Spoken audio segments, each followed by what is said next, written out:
இப்போ ரீசெண்டா ரிலீஸ் ஆன தக் லைஃப் மூவில கமல் சாரோட மேக்கப் மட்டும் 3 to 6 hours எடுத்திருக்கு.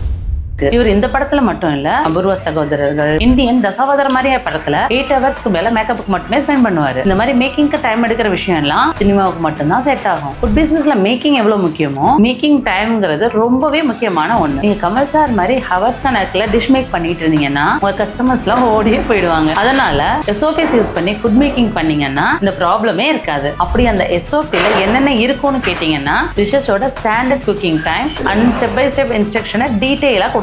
அது கூடவே நியூ ஸ்டாஃபை எப்படி ட்ரெயின் பண்ணணுங்கிற டீடைல்ஸும் இருக்கும். ஸோ இதெல்லாம் நீங்க ப்ராப்பரா ஃபாலோ பண்ணீங்கன்னாலே கரெக்ட் டைம் அண்ட் கரெக்ட் டேஸ்ட்ல உங்க டிஷஸ் எல்லாம் மேக் பண்ணலாம். இதை பத்தி இன்னும் கிளியரா தெரிஞ்சுட்டு நீங்களும் ஒரு ஃபுட் பிசினஸ் ஸ்டார்ட் பண்ணணும்னு நினைச்சிட்டு இருந்தீங்கன்னா எஸ்ஓபின்னு கமெண்ட் பண்ணுங்க. நான் உங்க ஃபுட் பிசினஸ்க்கான சூப்பரான எஸ்ஓபி எப்படி செட் பண்ணுங்கிறத ஒரு PDF உங்களுக்கு சென்ட் பண்றேன்.